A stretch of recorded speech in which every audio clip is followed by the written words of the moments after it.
Hello everyone, welcome to Self-Knowledge. Today we have the lecture number 23 and today we're gonna talk about fanaticism and mythomania. This lecture is actually, as every lecture, is very important. These two aspects of our psychology that we all have, and today we are going to study all the details of those defects of fanaticism and the mythomania actually make us to stagnate in our inner work. So it is important that we study these two aspects, and we are going to deepen today into what is fanaticism and what is mythomania. And the point is that we get to find these defects inside ourselves, to find these details. So the purpose of today's lecture will be to get to understand that the worst of the delusion in which we could enter is actually the self-delusion. And formerly in the Eastern culture, this lecture was actually the first talk that was given to all the aspirants upon the awakening of consciousness. I mean, talking about these topics was like the first step if they wanted to enter to the path of the esotericism, since this is one of the first obstacles that we are going to find in this path. And I'm talking about the self-delusion. So what is today's lecture purpose? To identify these defects in our psychology, since actually it's very easy to see them in other people, but the most difficult thing is to discover those details, to accept that we have those details in our own psyche. So first let's talk a little about fanaticism, and then we are going to be talking about mythomania. So let's see, what is the fanatic? The fanatic is a person who becomes incredibly zealous based on a belief. So he takes care of his belief. He doesn't want anyone to touch that he believes on, and he usually reacts with fury and with violence. And we can see that we become fanatics of many things. And I see that the worst one is the religious fanatic. Even though we tend to be fanatic to a football team, to a band, to a singer, to anything. But I like the most, like the hardest one is the religious fanaticism. And in that case, what is at stake is the salvation of our soul. So for that reason, because of fear, people tend to defend their own belief. And actually, if we start reflecting on this, we are going to see that these religious concepts that we have are not other thing that just a social conditioning. It's just a belief. Because probably if I had been born in another part of the world, somewhere in Asia, for example, or in some tribe, for example, I would have very different beliefs. So we don't reflect on these things, and we get obsessed with our own concept, with our idea of the truth. So we can easily see that fanaticism ends up becoming a disease of the mind. Because the person starts feeling like special, like he's the one that is like God's favorite one, just because he believes in something. And most of the times, this defect tends to make people extremist, missing the basic moral codes. You see, parents who beat or abandon their children who don't want to go to church, or those who beat or kill others for sports or politic fanaticism. You see the religious extremism, how many murders in the name of God, and this is because of these defects. So that person cannot differentiate between a concept and a reality. Because what these defects do is that make us develop a blind faith. So we don't check on things. We don't investigate things. We don't prove things true. We just believe. And that the fanatic doesn't give himself even the chance to check if the thing he is believing is real. He only locks himself in his concept, and we can get to see this exact same thing at the other side. I mean, if we look at to the atheism, we are going to find the same. We're going to see a materialistic, atheistic fanatic, because he doesn't. It's the same. He doesn't gives himself the chance to check if the spiritual path is real. He only locks himself in his atheistic concept and believes it is the absolute truth, and doesn't give himself a chance to prove himself if there really exist superior spiritual forces and experiences, etc. He will say, no, that is not true. For example, astral projection cannot be real. That is something that people just imagine. There doesn't exist superior dimensions. We only live once, etc. It's the same fanatic thing. So just in opposite poles.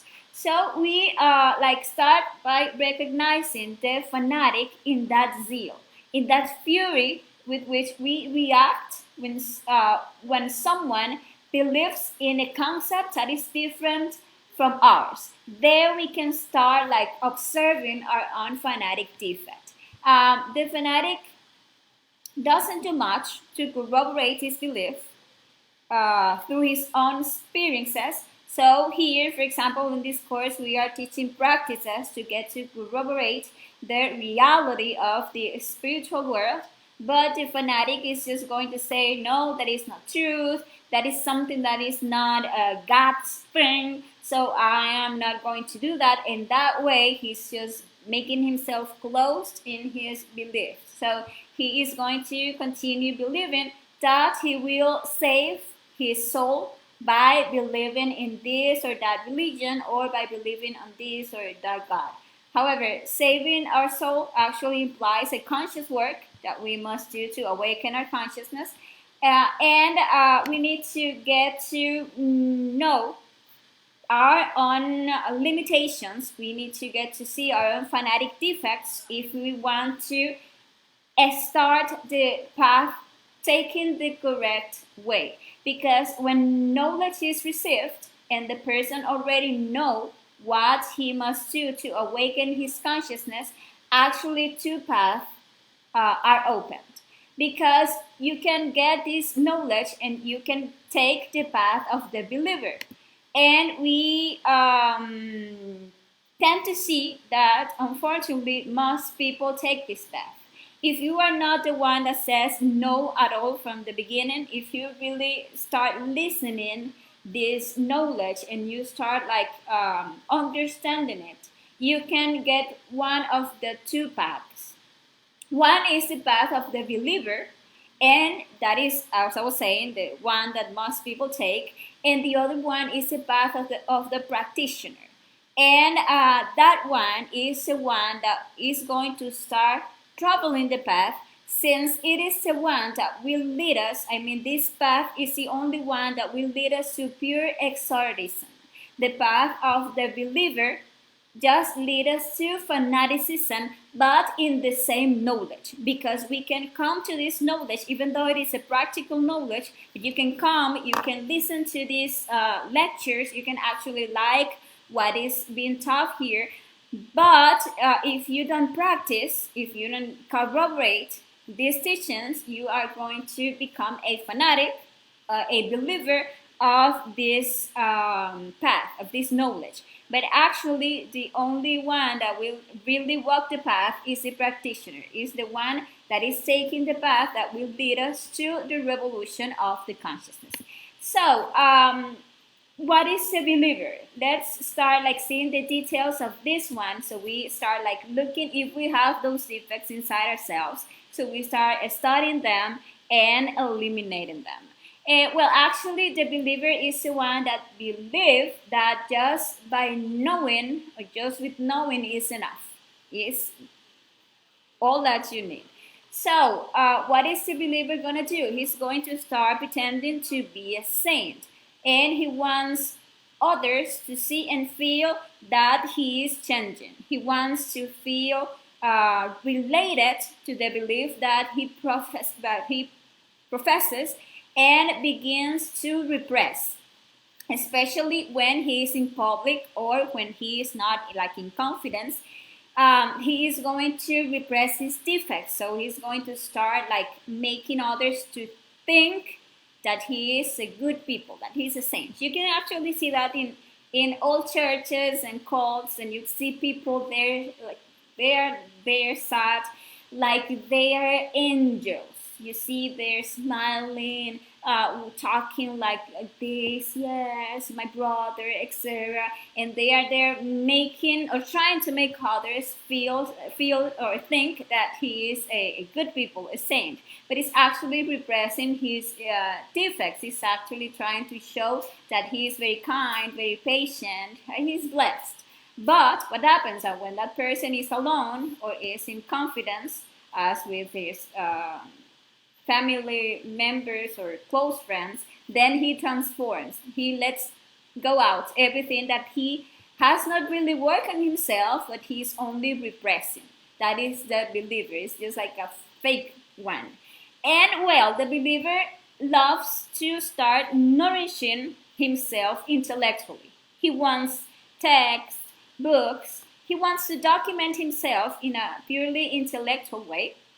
So he, in the case, for example, of the self-knowledge, is a person who settles for just watching videos, reading about these topics, for example, watching videos and reading about astral projection. But since he doesn't like to practice, because that is like another big detail of the believer, doesn't like to practice, he is in a mistake, thinking that only by studying about this, because he already have an intellectual knowledge about this, he is already awakening his consciousness. And that is totally false, because for the awakening of consciousness to take place, it is necessary to take another path, the path of the practitioner. And another detail of the believer is that tends to follow others, to always look for someone to seem to be advanced, or that seems to know about what he's talking about, to make that person his leader. So he's all the time going to try to follow others. Now, what is the path that is really taking us to the awakening of consciousness? Well, it's the path of the practitioner. And this is the one that practices, that doesn't believe, you know. And thanks to the wisdom that he derives from his own inner work, he becomes independent. He no longer has to be subject to the concepts of others. So this is the one that works hard until see results, and he experiences by himself everything.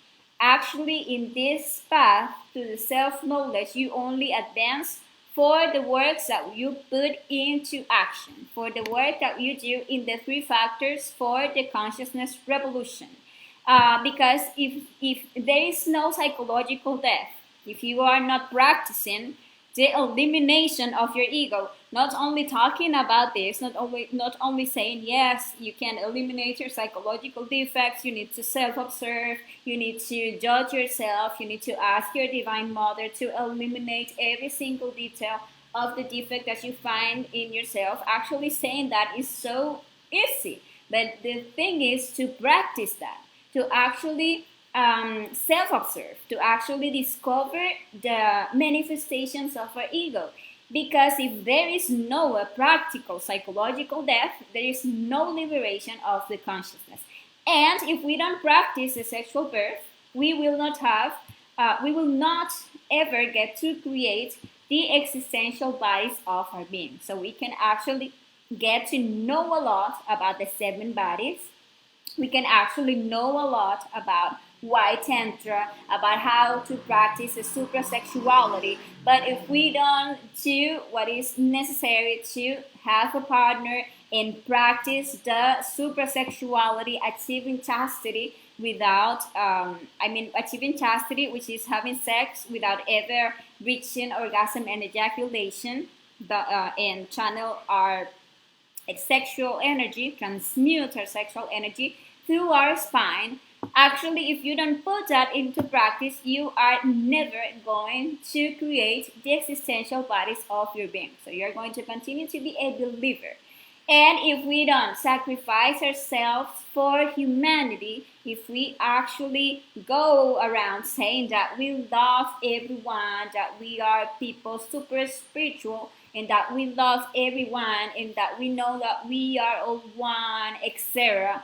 But if we don't do something to help humanity, if we don't take off our time, of our part of our energy to invest in helping others to awaken, and try to do by any means the necessary to reach this knowledge to everyone, actually we are not going to develop love, and we are not going to advance in this inner path, because we advance in this path by the merits of the heart, and we get those merits by sacrificing ourselves for humanity. So actually, if we don't practice, we cannot verify anything for ourselves. We can talk about meditation, but if we don't do the practice of meditation until we achieve that samadhi or illuminating void, we are just talking. We are just intellectuals. We are just believers. We are just talking about astral projection and talking, but we don't do the practice. We don't correct the mistakes that we are doing. We are not doing the effort to achieve a better concentration until we succeed in that practice. Actually, we are never going to verify for ourselves the reality of the astral projection and of all the things that we can get to investigate in the fifth dimension. So you can see that actually is the practice that take us to advance in this work. So for that reason, we need to get out of this believer way and take the practitioner path. And actually, the practitioner understand what we are saying here, and it starts like showing this understanding with his actions. But what happens that the fanatic will become completely annoyed by this, because the fanatic is always moved by laziness and envy. So he is going to see what others are achieving, and he's going to start feeling like terrible, because he's someone who expects to self-realize but without doing any effort. So when he sees someone that is actually achieving something, he's going to hate that. So you can get to see we can get to see our fanatic defect when we feel that envy when someone is like achieving things, because we are moved out of laziness. So some details of the fanaticism. Let's talk a little about each one. For example, let's talk about the fact that they don't like to practice, that they are followers, that they are moved by envy, by laziness, and they feel that fake feeling that they are good. Let's talk about the tyranny and about the mysticism. And for example, he doesn't like to practice. For that reason, he have no self-knowledge. He's just like repeating all the times the knowledge that other people have, that receives from a book or from a video or from whatever, but doesn't have self-knowledge because doesn't like to practice. Needs a leader to believe in. They are intellectuals. There are certain details that you can get, and you need to start like searching in yourself. If you find some of these details, you need to study them and eliminate them. They think that they are the ones who know the most. Why? Because they're intellectuals, so they are always feeding themselves with all kinds of information, but actually that information is not a wisdom. That is something that you believe in. The real wisdom is what you get to corroborate, that you get to investigate by yourself. They are dependents to others, and they are followers. So they are always following people. They always want to have a master. They never follow themselves because they are imitators. They live with experiences of others. They tend to affirm things that they don't really know, that other people say, and they tend to always be talking about the experiences of other people without even understanding those experiences. And well, they are moved by envy. So if someone tries to practice, then he seeks to discourage the people or to take away his strength. They really don't like people who want to show works. They like to start calling others fanatics, and they look for mistakes in everything that others do, but they don't do it by themselves. They always like just to criticize. And well, another detail in laziness. Actually, the fanatic thinks that this thing of the esotericism is like blowing and making bottles, because they think that the awakening of consciousness is something very easy.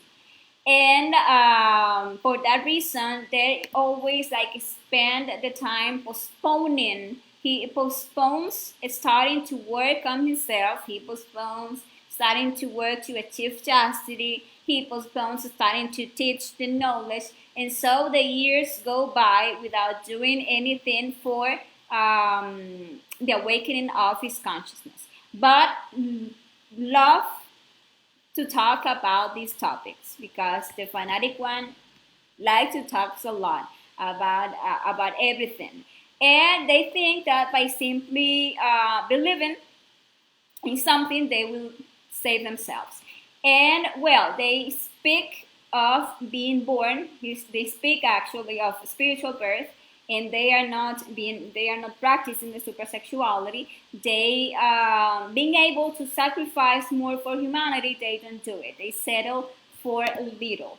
And something is that even though they are not doing really something to advance in this work of self-knowledge, they actually have this fake feeling. They feel that they are fine. They start feeling like spiritual. They start feeling that they are waking up, that they are advancing without even having begun to work on himself. So that is the fake feeling of the self. And this fake feeling doesn't let us see that we have actually all our ego alive inside ourselves. It doesn't let us understand that only the practice makes the master, only practice makes perfect, and we begin to settle for very little. We don't realize that the worst mistake is to believe and feel that we are good, that we are conscious people.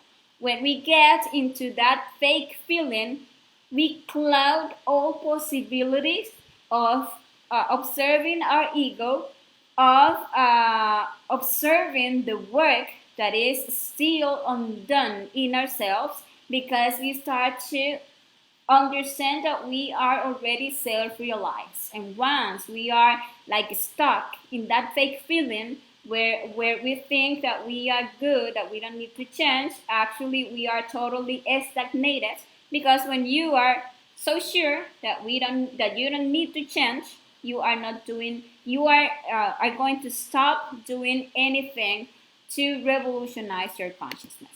Another important detail is the tyranny, because we go on to teach what we don't practice, and that is something like very very dangerous.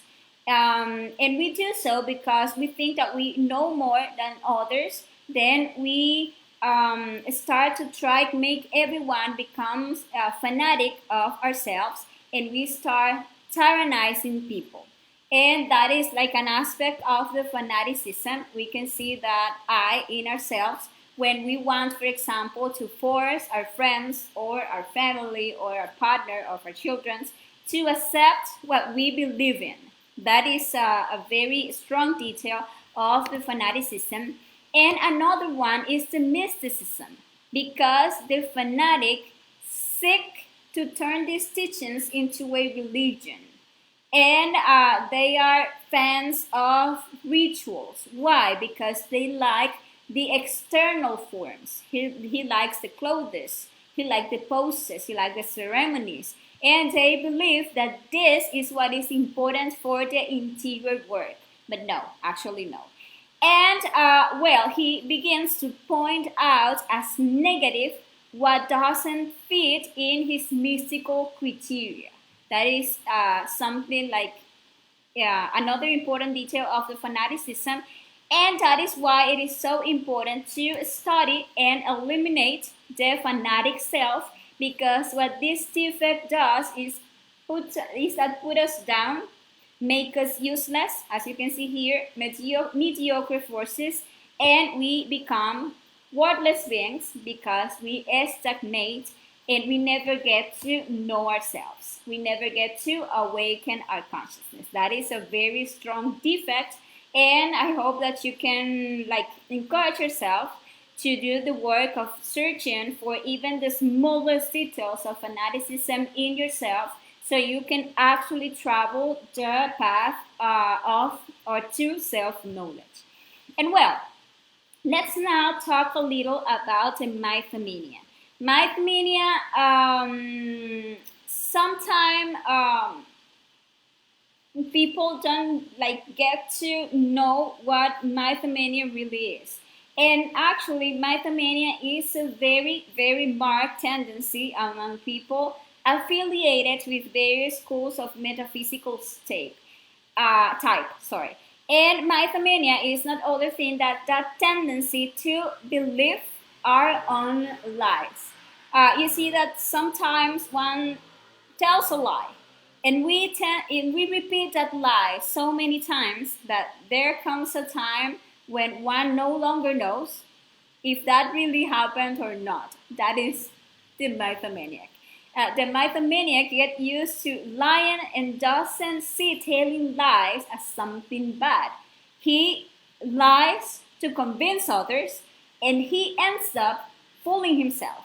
So if we get to see this detail in ourselves, or the smallest details of these defects, we must immediately work that in the reflective meditations. Many times the causes of mythomania are states of inferiority in which people seek to exaggerate and even add things that didn't happen to their stories, seeking to impress, seeking to be accepted, seeking to be admired. And what is the mythomaniac looking for? Well, that is trying to surprise many unwary, which in fact become his followers. And well, actually, as I was saying, this is very common in schools of, the metaphysical type, where people fake astral experiences, fake spiritual faculties. They talk that they already awakened their third eye, or that they have contacts with angels or with aliens, and actually it is not true. It is actually a detail of the mythomania, of the mythomania. And well, what is mythomania based on? Actually, it is based on that delusion of grandeur, because if that person usually has impossible dreams, and it develops in us that need to have followers, to enlarge ourselves with lies, to present ourselves as someone special, sometimes reincarnations of masters, etc.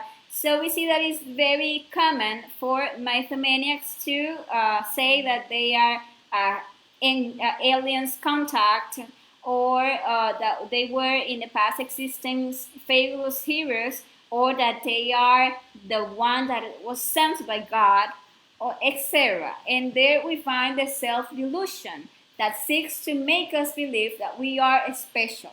So we need to see those details in ourselves.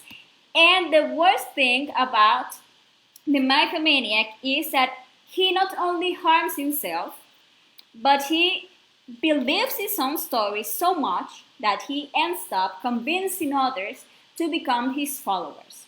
And they become his fans. And so we find many people who call themselves to be masters of lights, of reincarnations, of masters, contactees, etc., and find many whose fanatic defect is looking for someone to follow, who are impressed by these people and become their followers. So actually, if we are following someone, we need to know that we in the astral plane, in the fifth dimension, we can actually go consciously and ask our inner being to show us the reality of everybody. If there is someone that is pretending to be a master of the White Lodge, for example, or a self-realized master, you need to go to ask your being to show you in the astral plane who is that person. And if that person has a sword, a big sword in his right hand, is actually a master of the White Lodge. In the lecture number 7, for example, we taught the Jupiter conjuration, with which we can get to unmask any false master. So if someone is there in the astral plane showing himself to be a master of light, of an enlightenment being, whatever, and you do the Jupiter conjuration 3 times to that person and remains the same, and have his sword in the right hand, then is a master of the White Lodge. But if when you do the Jupiter conjuration, that person changes or goes away, it can be a defect impersonating the master. But if you call that master a 3rd time, and when you make the Jupiter conjuration, he has the sword in the left hand, then he is not a Black Lodge master. He's actually a black magician. That is something that we can investigate internally, and that we must, because we don't have to go there just believing in anyone because he's saying that he is so. We need actually to awaken our consciousness and get to corroborate these things. Well, many details about the mythomaniac First, the delusion of grandeur.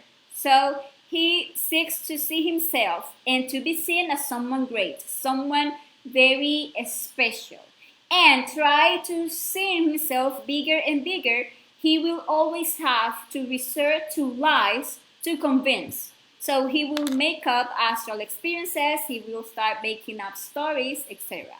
And he seeks with this to induce people to follow him. So a person who is really awakening his consciousness teaches other people to look for their own inner being, to know that their real master is inside of them, and that is not anyone external. But the mythomaniac instead generates dependency on people, attempts to manipulate people by making them believe that they need him, that if they want to contact God or an angel or a spirit or an alien, needs to be done through him. And these kind of people tend to all the time be prophesizing foolish. They tend to cause fear so that people become more and more insecure and they're more dependent to him. He tends to criticize and to speak ill of others. So they tend to describe others just because of black magicians. So it is important to observe what details of all this that I have mentioned we have in our psychology, and to make our reflective meditations to find more details. Since we see that these defects will not allow us to advance in our awakening. We must see the urgency of working on these defects as not to end up like damaging our own inner work. Now, how are the mythomaniacs created? Most of the times by personification. So they begin to believe that they are this or that um, enlightened being or whatever. Another way is in the astral plane. Many people say that they have seen Jesus in a dream and that he told them to set up a church or that you are important.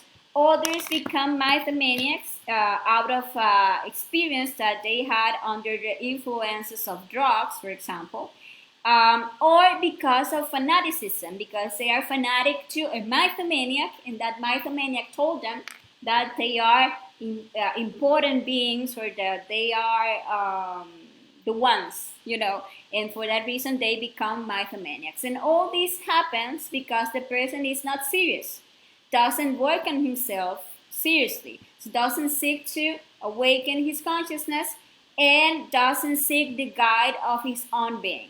That is like the reason why. But you can see that all these mythomaniacs are like a wall without foundations. Thus, we see that sooner or later, all these mythomaniacs end up being discovered. It is discovered that they were, I don't know, swindlers, often even rapists. And the saddest thing about all this is that all the people who follow them are disappointed and lose their spiritual longing. That is like the worst thing. And hence the need to eliminate our own mythomaniac and our fanatic selves. Actually, the elimination of each of these, of the details of these defects is indispensable to liberate our essence, because they have a lot of our consciousness trapped. And only the liberation of our consciousness will allow us to awaken our consciousness and to get to really become enlightened beings. If we don't do an internal work to get to know ourselves, to get to enlighten ourselves by eliminating all of our psychological defects, by creating these essential bodies of our being, we are not going to we are not going to really achieve that state. If we enter that path of the fanaticism or the mythomaniac, we are just going to be stuck in our internal work. And we have to understand that these defects have trapped an important part of our consciousness, and that they have the strength to prevent us from awakening our consciousness. So it is essential to work on this defect with the psychological death to free all the essence that is trapped in these defects. And actually this is the information that I have for you for today. And the invitation is to reflect on this, to reflect in that the biggest mistake is to believe and feel that we are good, because that prevents any like spirit pretending to be born in us. Because if we think that we are good enough, we are never going to make the work that is necessary to awaken our consciousness. And I just want to invite you to the next lecture that we are going to be starting next week on Wednesday. And this lecture is called The Life and the Level of Being. In that lecture, we are going to be learning how to transform our lives by raising the levels of our being. So thank you very much to all of you who are there watching the video. And if you have any question, remember that you can let any question that you have there in the video comments, or you can text me in the messenger of the page, and I will gladly be solving any question that you have. So thank you very much. Have a good rest of the night, afternoon, or day, and see you in the next time. Ciao, ciao.